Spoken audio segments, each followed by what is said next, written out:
말씀으로 나와 세상을 치유하자라고 하는 제목입니다.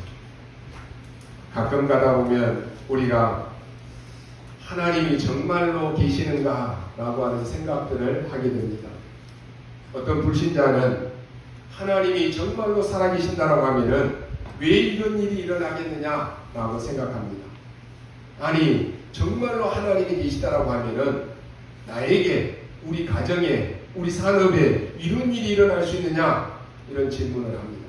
사실 우리가 살다 보면 한 번쯤 누구나 이런 질문들을 해보셨을 것입니다. 성경을 자세히 쳐다보면 이스라엘은 늘 어려움을 당했습니다. 주변에 많은 강대국들로 인해서 계속 어려움을 당합니다. 아시다시피 지금도 이 교육이나 경제나 모든 면에 있어서는 따라갈 수 없습니다. 뛰어난 민족인데 제일 고생을 많이 했습니다. 성공한 사람들을 보니까 성공한 줄 알았는데, 그걸로 인해서 행복한 줄 알았는데 그것도 아니다라고 하는 것입니다. 잘생기고 똑똑한 사람이 자기에게 온 영적 문제를 도저히 이해하지도 못하고 해결할 수도 없는 것입니다. 그래서 너무나 시달리고 너무나 어렵다 보니까 우리가 막 스타, 연예인 다 부러워하잖아요. 그런데 자기 내면에는 이 문제를 해결하지 못해서 숨어서 자살하는 연예인들도 많습니다. 이런 것을 과학으로, 의학으로 어떻게 해결할 수 있겠습니까? 아무리 자기는 안 하려고 하고 그 문제에서 벗어나려고 하지만 안 되는 문제가 오는 것입니다. 자기 능력으로 해결하지 못하는 문제가 오는 것입니다. 심지어 어떤 사람은 견디다 못해서 도저히 못 견뎌서 점쟁이를 찾아갑니다. 하니까 이 신병 왔다라고 해서 부대해야 된다라고 하고 무당이 돼야 된다라고 이렇게 말합니다. 연예인 가운데 많잖아요. 굉장히 훌륭한 연예인인 줄 알았는데 어느 날 보니까 무당이 되어 있어요. 자기는 감추고 싶고 자기는 해결하려고 하는데 안 되는 거예요. 그러다가 무당이 되기도 합니다. 왜 그런지 성경만이 그 이유와 해답을 밝히고 있습니다. 여러분이 하나님의 말씀을 잘 읽고 믿어야 되는 이유가 성경에서만 해답을 밝히고 있기 때문에 그렇습니다. 몇 가지 정확하게 밝히고 있습니다. 우리보다 먼저 존재하는 강한 존재가 있었습니다. 창세기 1장 2절에 보니까 아담과 하와 이전에 이미 흑암과 혼돈과 공허가 존재했습니다. 창세기 3장에 보면 인류의 조상 아담과 하와 이야기가 나옵니다. 이 아담과 하와가 행복한 삶을 시작했습니다. 그런데 마침 기다렸다는 듯이 이 마귀가 아담과 하와에게 접근해 옵니다. 그것도 뱀을 이용해서 들어와서 전혀 알 수가 없었습니다. 성경에 보니까 뱀은 지혜 있고 아름다운 짐승이었다고 했습니다. 그걸 이용해서 들어왔다니까요. 그리고는 아담과 하와를 완전히 무너뜨려 버렸습니다. 사람들은 이것을 옛날 이야기라고 생각합니다. 이건 그냥 성경에만 나오는 이야기다라고 생각합니다. 그런데 지금도 이 일은 일어나고 있습니다. 요한계시록 12장에 보니까 더욱 세밀하게 밝히고 있는데 하늘나라에서 타락한 천사가 많은 무리를 이끌고 내려왔다라고 말씀합니다. 이 무리들이 성경에 보면 천하를 어지럽힌다고 했습니다. 그럼 전능하신 하나님이 왜 못 막느냐 이렇게 질문하는 사람들도 있습니다. 하나님은 그렇게 우리를 축복하시는데 왜 우리는 이렇게 있느냐? 똑같은 질문입니다. 하나님은 천사와 인간에게만 자유의지를 주었습니다. 식물에게는, 짐승에게는 자유의지를 주지 않았습니다. 그래서 여러분이 오늘 예배 드릴 수 있는 것도 자유의지예요. 내가 예배 드리고 싶으면 드리는 거고 드리지 않고 싶으면 안 드리는 거예요. 자유의지예요. 만약에 오늘 예배 안 드리면 너는 죽는다. 그러면 전 세계 사람들이 예배 안 드릴 사람 아무도 없을 거예요. 그렇잖아요. 그건 자유의지가 아니에요. 강압이잖아요. 그런데 여러분에게는 자유의지가 있다는 거예요. 내가 오늘 예배 드리는 거, 예배 안 드리는 거, 내 선택이에요. 식물에게, 짐승에게는 이런 자유가 없다는 거예요. 영적 자유의지를 가질 수 있는 유일한 존재가 인간이요 천사입니다. 그런데 이것이 타락을 하는 것입니다. 에스겔 28장 13절에 보니까 이 사단은 천국에서 찬양을 담당하는 천사였다라고 말합니다. 그래서 여러분 찬양이 중요합니다. 여러분 찬양할 때 입을 크게 벌리고 소리내서 찬양하십시오. 찬양할 때 여러분 안에 깊숙이 숨겨져 있는 내면의 영적 문제가 꺾이는 거예요. 찬양 못하게 한다는 거예요. 팝이며 가요며 막 이런 유행가를 막 부르는데 이어폰 꽂고 여러분 24시 듣는 사람도 있잖아요. 아무리 들어도 영적 문제 해결 안 돼요. 그런데 여러분이 찬양할 때 그 마음 꺾이는 거예요. 다윗이 귀신 들린 사울왕 앞에 가서 찬양할 때 악신이 꺾였다는 거예요.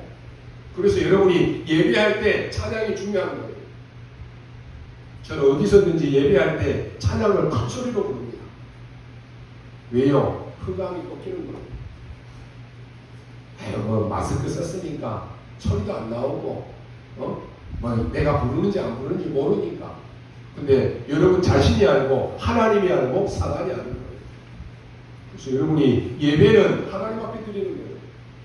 누가 보든지 안 보든지 상관없어요. 예배는 하나님 앞에 드리는 거라는 거예요. 찬양은 하나님 앞에 올려드리는 거예요. 그러니까 여러분 다른 사람 신경 쓰지 말고 여러분이 찬양하라니까요. 찬양이 이렇게 중요합니다. 그래서 그런지 전 지구를 이 사단이 이 노래로 다 무너뜨린다는 거예요. 지금 나오는 유행가 가사들 한번 여러분이 가사를 한번 써가지고 읽어보라니까요. 다 창세기 3장, 6장, 11장 내용이에요. 다 내 중심이에요. 내 필 문화라는 거예요. 그걸 계속 들으면 어떻게 되겠습니까? 영적으로 무너지는 거예요. 전 세계 청소년들을 이 노래로 완전히 사로잡아 버렸습니다. 지금 막 K-팝이 얼마나 막 뜨는지 모릅니다. 전 세계 막 나라들이요 K-팝 노래 배우려고 막 난리예요. 여러분 에스겔 28장 17절에 보니까 이 사단이 교만해서 타락했다고 했습니다. 에베소 2장 2절에 보니까 공중에서 쫓겨나서 공중 권세를 잡았다라고 말씀합니다. 이것이 이 땅에 내려왔는데 어느 정도 능력이 있느냐? 고린도서 4장 4절 5절에 보니까 세상 신이다라고 말합니다. 그 정도 능력이 있어요.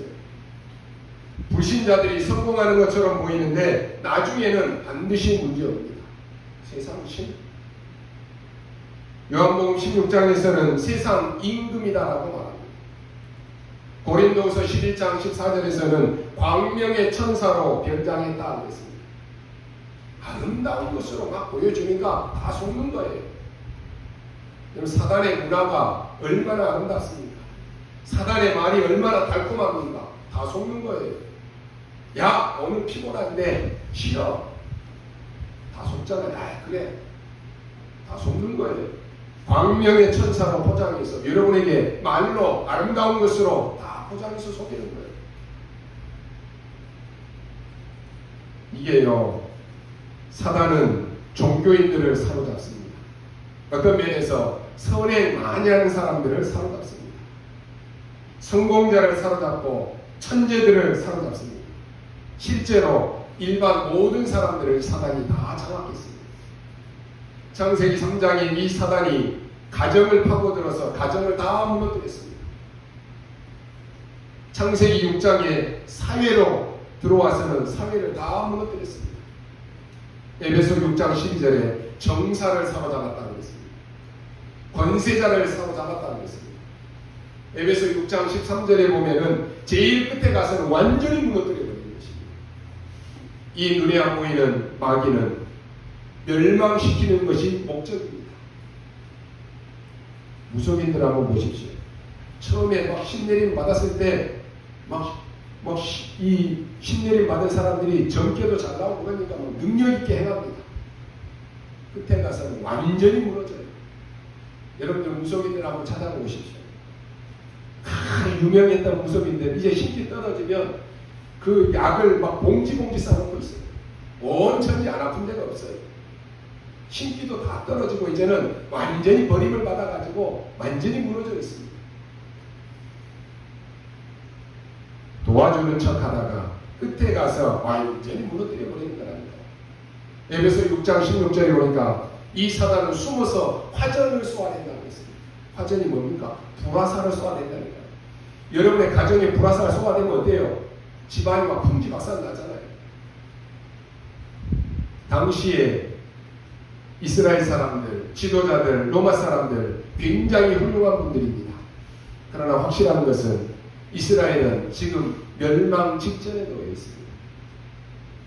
로마가 세계를 장악했지만 계속해서 전쟁과 멸망 직전에 놓여 있습니다.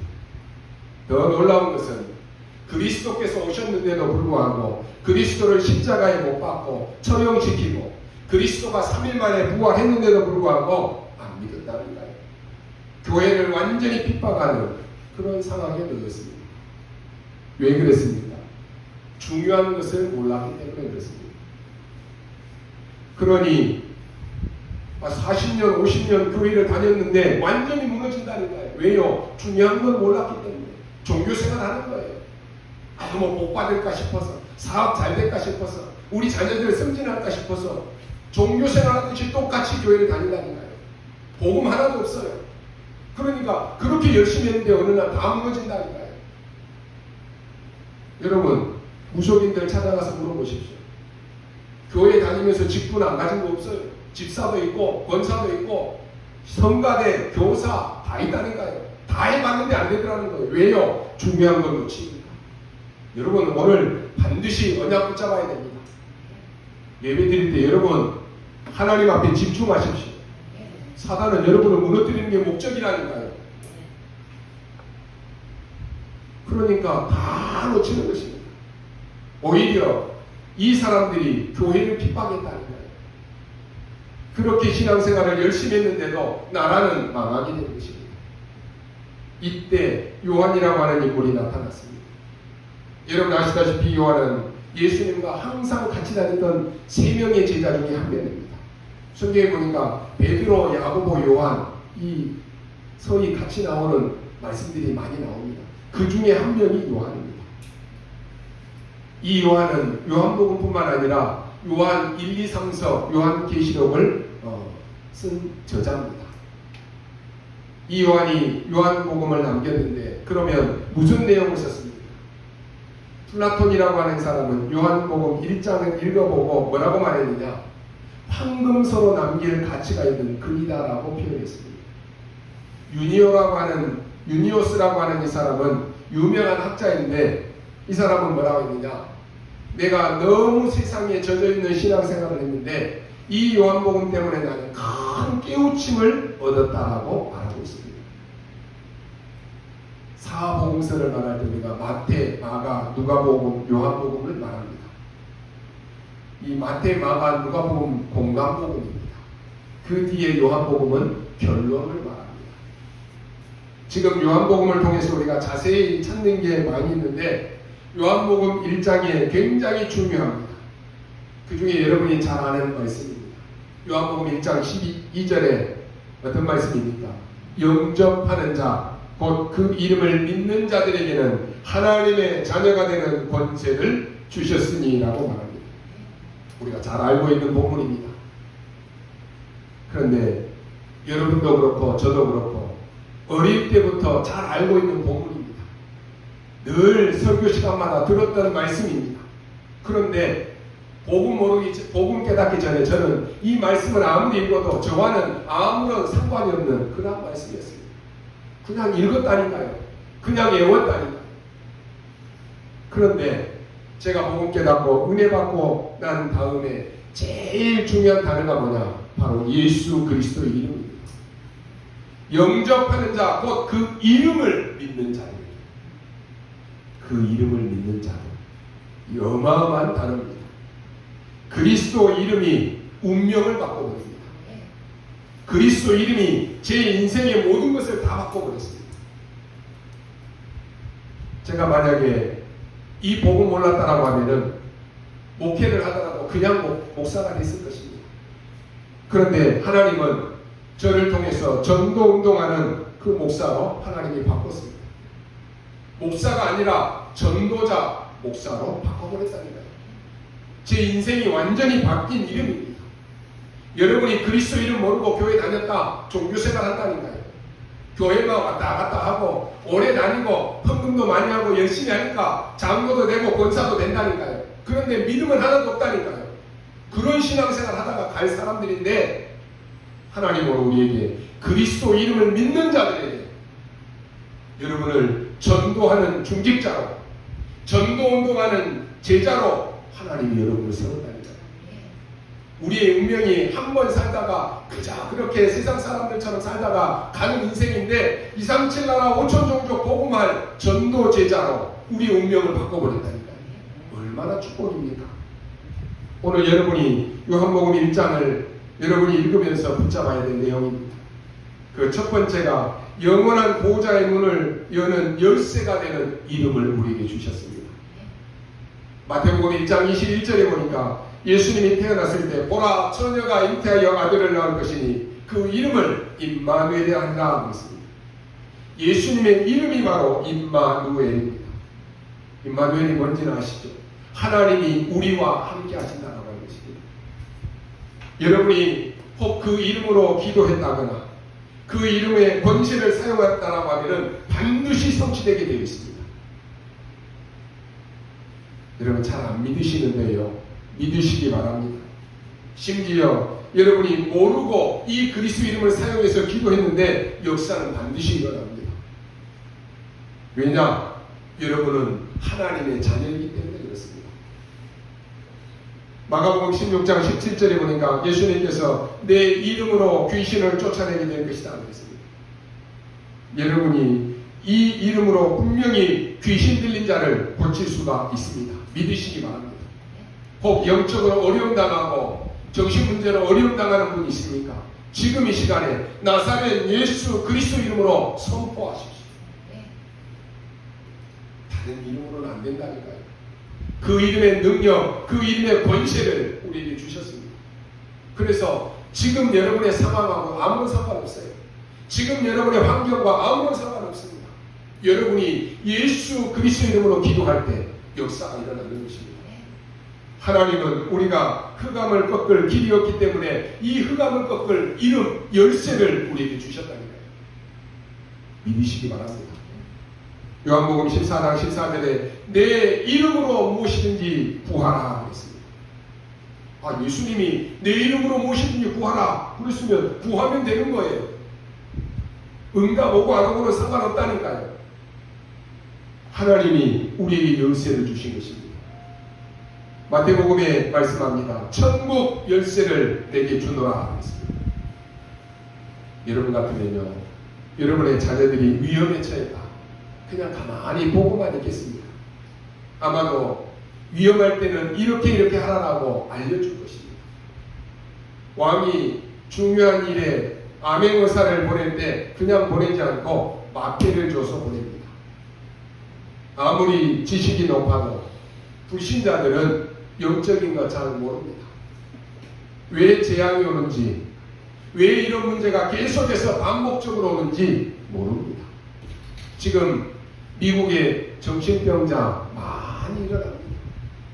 뉴스 보면요, 계속 사고 터지잖아요. 대통령도 왜 이런 문제가 계속 오는지 모릅니다. 우리나라에도 지금 이런 문제가 얼마나 많이 일어납니까? 한국에 일본에 자살자 수가 수두룩합니다. OECD 국가 가운데 부끄럽게도 한국이 1위입니다. 자살률. 그런데도 지도자들은 왜 이런 문제가 계속 오는지 모릅니다.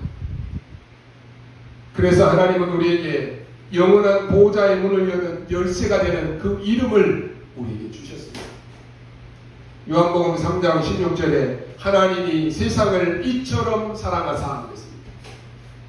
하나님이 강제종이를 이처럼 살아가사, 하나님이 김봉석이를 이처럼 살아가사, 하나님이 김한나를 이처럼 살아가사, 누구를 보내셨다고요? 독생자 예수 그리스도를 보내주셨다니까요.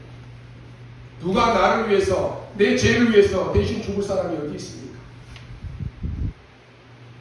하나님이 나를 위해서, 나를 이처럼 사랑해서 독생자 예수 그리스도를 보내주셨습니다.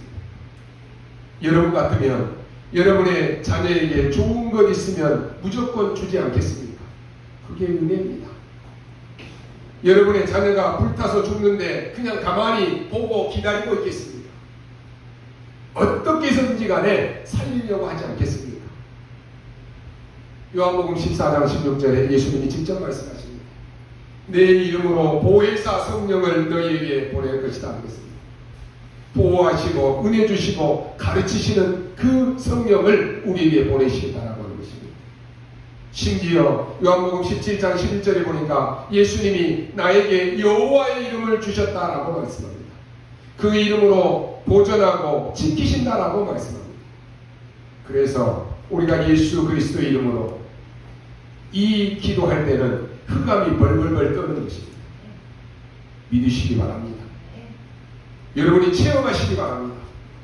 문제 있습니까? 예수 그리스도 이름으로 기도하십시오.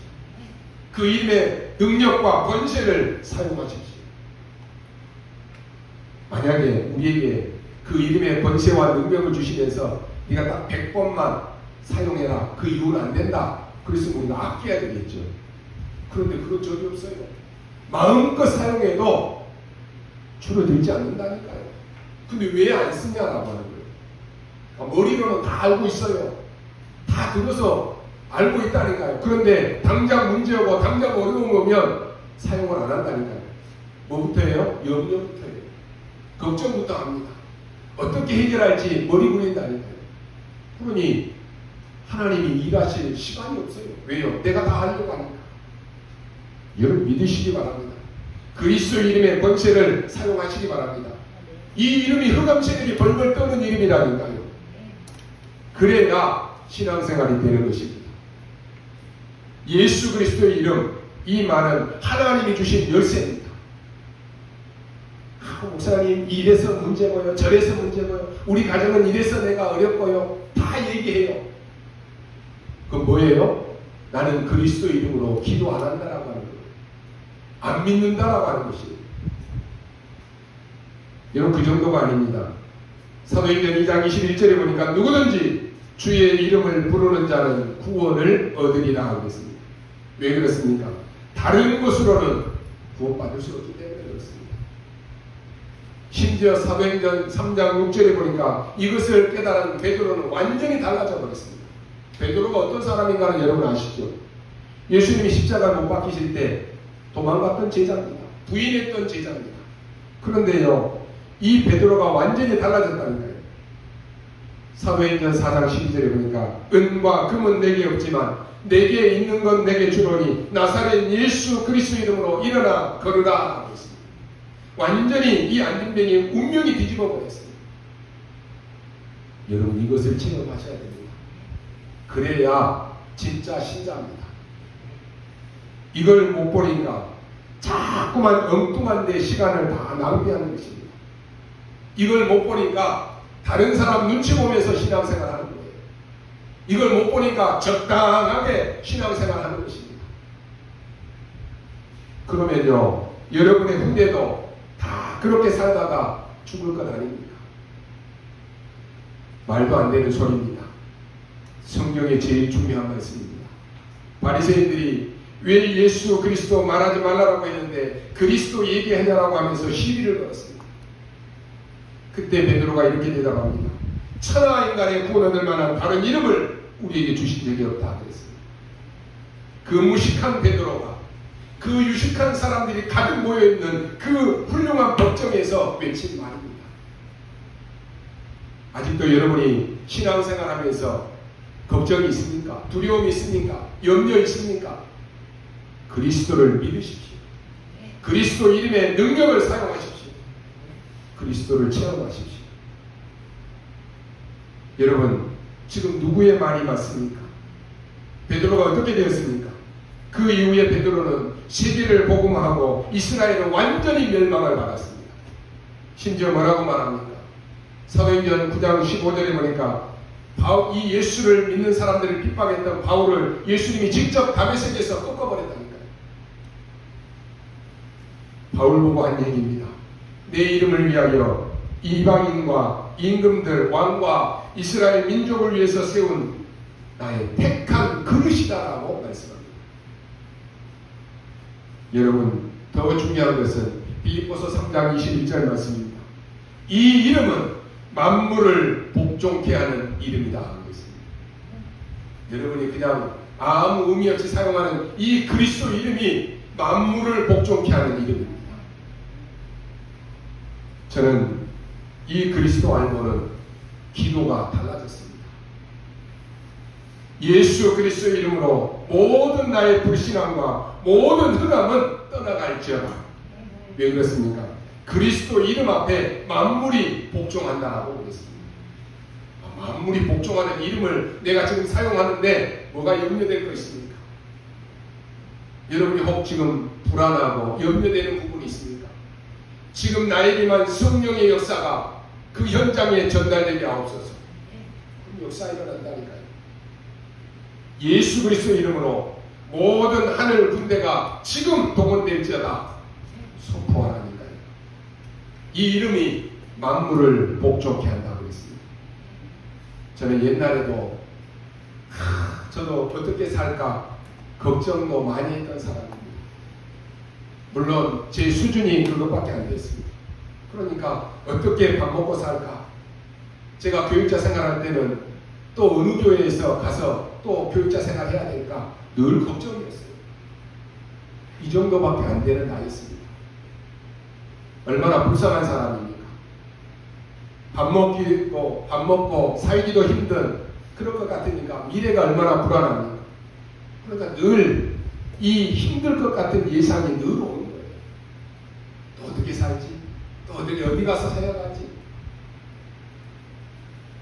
내가 내 인생을 이렇게 살다가는 내 인생도 살지 못하고 이렇게 살다가는 자식들도 제대로 못 먹이고 이렇게 굶어 죽는 거 아닌가?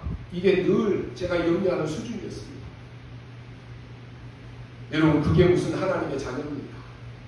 그게 무슨 하나님의 종입니까? 말도 안 되는데 제가 옛날에 이렇게 돈 걱정하고 미래 염려하는 수준이 저였다니까요. 지금 당장이 없으니까, 지금 당장에 힘이 없으니까 내가 어디서 도움받아야 되느냐 늘 걱정하는 수준이었습니다. 근데요, 저는 교회를 개척하면서 복음받고는 달라졌다니까요. 제 인생은 하나님의 손에 붙잡겠습니다. 교회 하나님이 책임지십니다. 왜요? 하나님이 교회의 주인이십니다. 하나님이 내 인생의 주인이십니다. 저는 믿습니다. 여러분이 늘 돈 걱정하고 늘 미래 걱정하고 산다. 그게 무슨 하나님의 자녀입니까? 여러분, 중직자가 되어서 교회 살리고 랩런트 키우고 세계 복음하고 237 나라 살릴, 그걸 염려해야지. 내가 어디 가서 뭐 먹고 살지? 내가 어떻게 살지? 어디 가서 돈 벌지? 그거 걱정하고 있다. 무슨 하나님의 자녀입니까? 여러분의 생각 바꿔야 됩니다. 오늘 제가 어느 날 그리스도 이름의 이 열쇠를 딱 붙잡았다니까요. 만물을 복종케 하는 이름, 그 이름이 그리스도입니다. 여러분의 운명을 완전히 바꿔버린 이름, 그 이름이 그리스도라니까요. 사단이 벌벌벌 떠는 이름, 그 이름이 그리스도입니다. 그 이름의 열쇠가 여러분에게 있는데 뭐가 염려가 됩니까? 뭐가 걱정이 됩니까? 그 이름은 영원한 보좌의 문을 여는 열쇠입니다. 두 번째로 나와 세상을 치유하는 굉장한 계약서의 주역이 되는 이름입니다. 언약서의 주역이 이름이다라고 하는 말입니다. 여러분, 우리가 보증을 설 때 인감증명서를 주고 그 이름에다가 사인도 해야 되는데 그 말은 책임진다라고 하는 것입니다. 그리스도 이름으로 사인해버렸다니까요. 어떻게 되겠습니까? 첫째로 그 안에 세 가지가 있습니다. 오늘 본문에 그 이름이 하나님이라고 했습니다. 그 이름을 말해버리면 하나님의 이름으로 사인하는 것입니다. 분명히 나왔다니까요. 태초에 말씀이 하나님과 함께 계셨는데 이 말씀은 곧 하나님이시다. 그가 태초에 하나님과 함께 계셨다라고 말합니다. 그가 누굽니까? 예수님을 말합니다. 18절에 보니까 이렇게 되어 있습니다. 하나님을 본 사람은 없을 때 하나님이 독생하신 자에게서 독생자를 통해서 하나님을 나타내셨다고 했습니다. 그 이름으로 여러분이 기도하는 것입니다. 그 이름으로 사인하는 것입니다. 여러분이 제 얘기로 듣지 마시고 하나님의 말씀을 딱 붙잡으십시오. 진짜 기도하십시오. 여러분 기도 응답이 없습니까? 진짜 기도하시라니까요. 우리의 기도가 다 가짜 기도입니다. 진짜 기도하셔야 됩니다. 우리 랩런트들 지금 청년대학교에서 40일 후반기 집중하고 있죠. 진짜 하시라니까요. 하는 척하는 것 사단이 압니다. 진짜 한번 이번 40일에는 내가 집중해서 한번 붙어봐야 되겠다. 아는 거예요. 적당하게 눈치 보고 벌금 내라고 하니까 하는 척하고 사단이 아는 거예요. 진짜로 한번 남은 기간만이라도 집중하십시오. 하나님의 역사가 있습니다. 진짜로 나의 영적 문제를 놓고 그리스도 이름의 권세를 가지고 기도하십시오. 응답이 있습니다. 여러분이 진짜 기도 응답을 체험하면 완전히 달라집니다. 두 번째로 뭡니까? 그 이름이 말씀이고 이 말씀이 하나님이다 하겠습니다. 보통 사람들은 알아듣지 못하는 말입니다. 과학자들도 이해 못하는 말입니다. 왜냐? 이렇게 안 하면 살릴 수가 없기 때문에 그렇습니다. 1절에 태초에 하나님의 말씀이 곧 하나님이다. 2절에 태초에 그가 하나님과 함께 계셨고 3절에 그로 말미암아 만물이 창조되었다 그랬습니다. 그래서 예수 그리스도 이름으로 창조의 능력도 나오는 것입니다. 그 이름으로 나와 세상을 치유할 수 있습니다. 여러분 체험하시고 응답받으시기 바랍니다. 제 개인적인 생각입니다만 이건 모른다라고 하면은 글쎄요 제대로 된 신앙생활이 되겠습니까? 이건 모르고 신앙생활한다. 그게 어떻게 참 신앙생활 할 수 있습니까?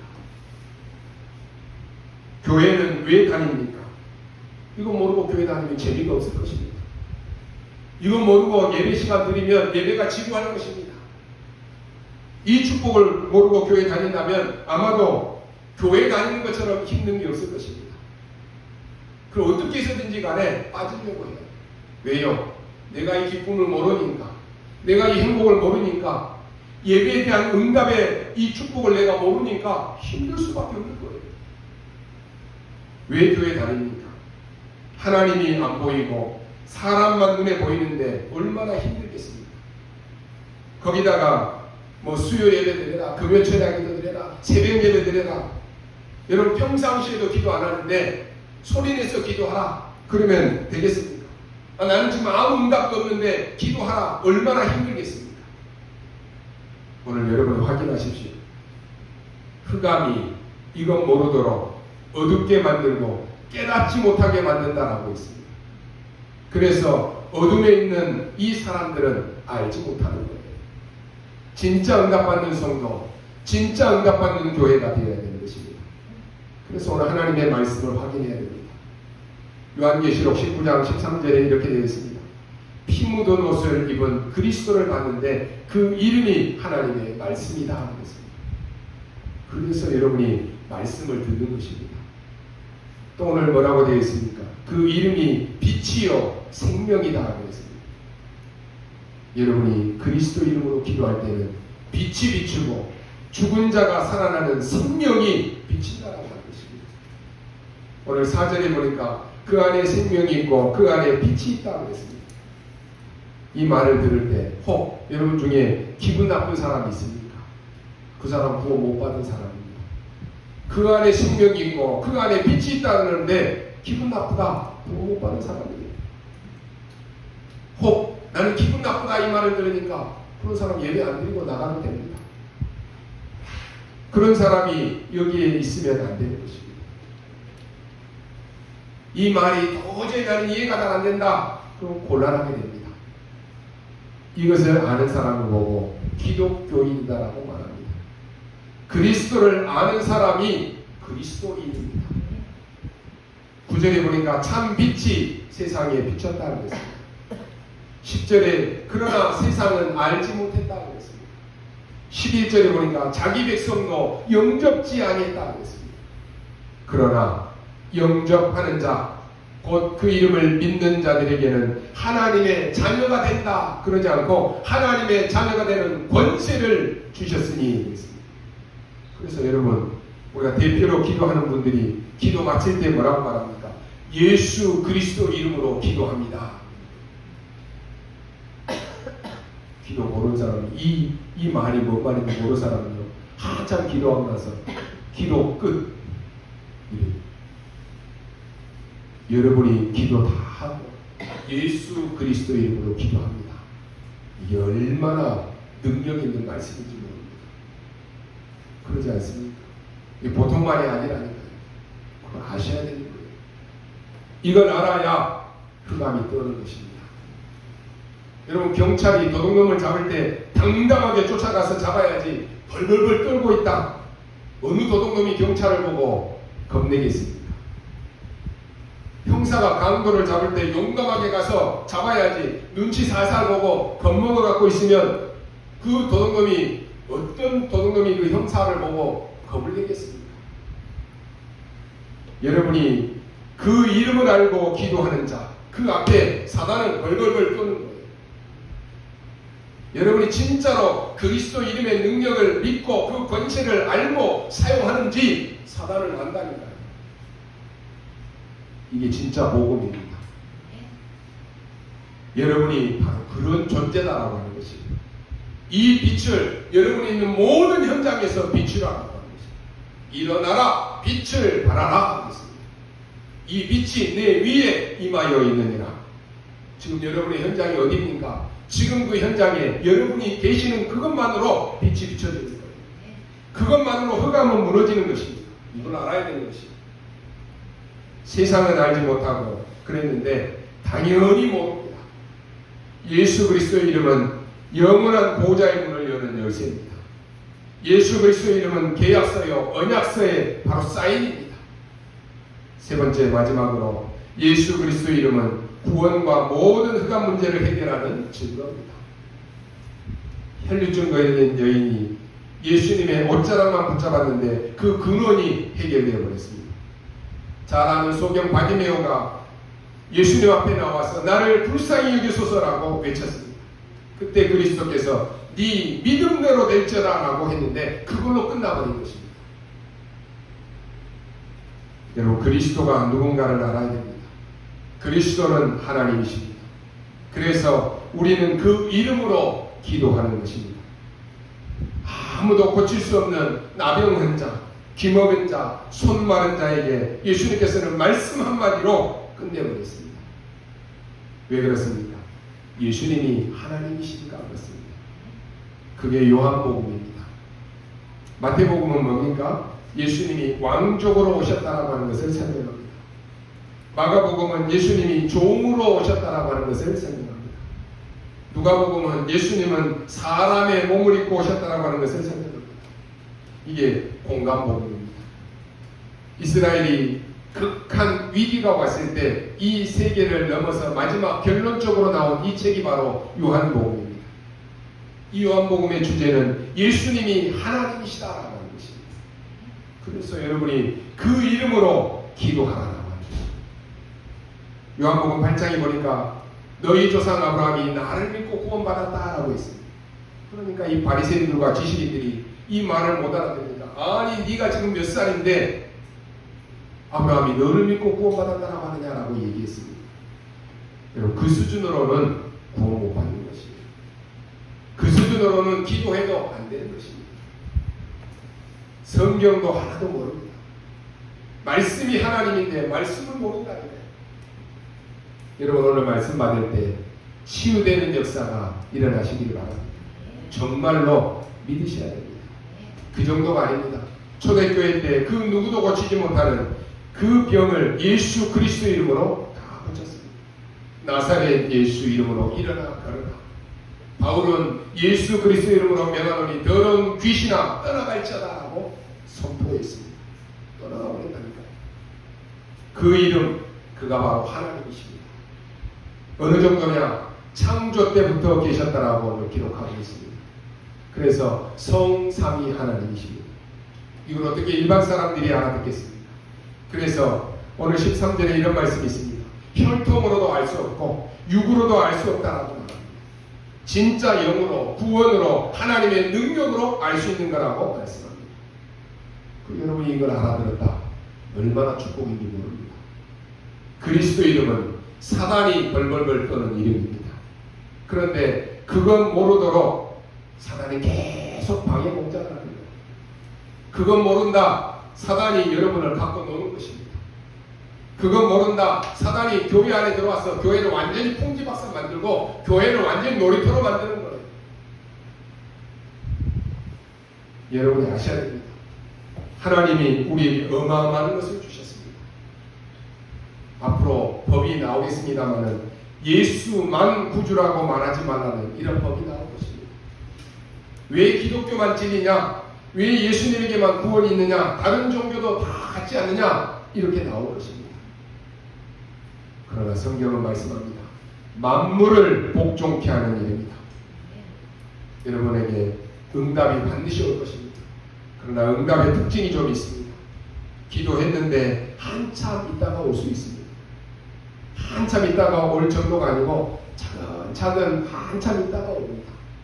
어떤 사람은 금방 올 수도 있습니다. 어떤 면에서는 믿음 약한 사람에게 하나님은 금방 응답하실 수 있습니다. 예수 그리스도 그 이름을 여러분이 아침에 딱 눈 떴을 때 보호자의 능력을 누리는 이름으로 사용하십시오. 낮에는 많은 권세와 많은 사람에게 이 빛을 전달하는 이름으로 사용하십시오. 밤에는 여러분이 조용한 시간에 집중해서 기도하는 그 이름으로 누리시기를 바랍니다. 결론으로 말씀드립니다. 오늘 12절에 영접하면 하나님의 자녀가 되고 한 번 하나님의 자녀는 영원히 하나님의 자녀입니다. 물론 하나님의 자녀답게 살아야 하는 그 성화의 과정이 있지만 그것은 영접 다음의 문제입니다. 영접하면 그 다음은 되어집니다. 교회 다니면서도 영접하지 않고 다니는 사람, 영접의 의미를 모르고 다니는 사람들도 많습니다. 그러나 영접하지 않고는 하나님의 자녀가 되는 길이 없습니다. 영접하는 순간 예수의 사건이 내 사건이 됩니다. 영접하는 것은 창조주 하나님이 바로 빛이시고 생명이신 예수님이 내 안에 오신 것입니다. 예수님이 임마누엘로 이 땅에 오셔서 십자가상에서 모든 문제를 해결하시고 사단과 사망의 모든 권세를 꺾으시고 부활하셨는데 이분이 지금 내 안에 오시는 것이 바로 영접입니다. 교회는 영접하도록 하기 위한 기관이고 또 구원을 말하는 것입니다. 하나님이 최고의 소원은 뭐냐? 구원입니다. 예수님을 바르게 알고 영접하는 사람은 구원을 받습니다. 영접하는 순간 우리의 신분이 바뀝니다. 마귀 자녀였던 사람이 하나님의 자녀가 됩니다. 영접하는 순간에 아담의 족보 있던 우리가 예수님의 생명의 족보 속으로 옮겨가는 것입니다. 구원과 영생의 시작이 바로 영접입니다. 영접하는 순간 하나님이 성령으로 우리 안에 내주하십니다. 성령의 내주와 동시에 장악하고 있던 흑암의 권세가 영원히 떠나가게 되는 것입니다. 영접하는 순간 하나님의 재창조의 역사가 시작됩니다. 이 땅의 모든 문제는 하나님의 재창조의 역사가 아니고는 해결되지 않습니다. 점점 어두워지고 어려워지는 세상은 복음이 아니고는 재창조의 역사가 일어나지 않고는 속사람이 변하지 않고는 절대로 안 되는 것입니다. 요한계시록 3장 20절에 예수님을 인격적으로 영접할 때 속사람이 변화되고 임마누엘의 축복이 시작되는 것입니다. 영접할 때 고린도서 5장 17절 말씀처럼 하나님의 창조의 역사로 새로운 피조물이 되는 것입니다. 예수 믿고 술, 담배 다 끊고 와서 새 사람 되는 것이 아니라 영접하고 구원받아서 마귀 자녀에서 하나님의 자녀가 되는 것이 바로 새 사람이 되는 것입니다. 영접하는 순간 인간의 근본 문제인 창세기 3장 문제가 단번에 완전히 영원히 해결되는 것입니다. 영적 문제인 창세기 3장 문제를 육을 가진 인간의 힘으로는 해결할 수 없습니다. 영접하는 순간 요한복음 5장 24절 말씀에 사망에서 생명으로 옮겼느니라 끝나는 것이에요. 영접하는 순간 하나님의 구체적인 간섭과 인도하심이 시작되는 것입니다. 자녀들은 부모의 간섭 없이 아무렇게나 살 수 있습니다. 그렇지만 자녀를 사랑하기 때문에 부모의 구체적인 간섭이 필요합니다. 하나님의 구체적인 간섭이 때로는 될 일도 안 되는 것처럼 나타날 수 있지만 하나님은 우리에게 최고의 계획을 가지고 계십니다. 영접하는 순간 하나님의 시간표 속으로 하나님의 응답의 스케줄 속으로 들어가는 것입니다. 예수를 그리스도로 고백하고 참 복음의 비밀을 알면서부터 하나님께서 우리에게 우리의 삶에 얼마나 구체적으로 간섭하는지를 알 수 있는 것입니다. 영접의 비밀을 알면 영접이 최고 중요한 단어라고 하는 것도 알 수 있습니다. 그래서 제대로 영접한 사람은 성령께서 그 사람에게 역사하기 때문에 계속해서 변화가 일어나게 되어 있습니다. 영접한 사람 하나 때문에 그 사람의 현장이 변화되게 되어 있습니다. 우리는 계속해서 이제 영접 운동이 일어나도록 기도해야 됩니다. 계속해서 여러분 현장에 전도운동, 신명운동이 일어나도록 기도해야 됩니다. 오늘 여러분이 정말로 중요한 것을 시작하는 참 그리스도인으로 참 하나님의 자녀로 말씀으로 나와 세상을 치유하는 이 축복을 회복하고 누리게 되시기를 주님의 이름으로 축원합니다. 기도하겠습니다. 하나님 감사합니다. 수많은 사람 가운데 우리를 택하시고 우리를 하나님의 자녀로 부르심을 감사합니다. 그 그리스도의 이름으로 흑암에 빠진 세상을 살리게 하여 주옵소서. 나의 참 응답을 찾아내는 시간 되게 하시며 참된 치유의 역사가 일어나는 시간 되게 하여 주옵소서.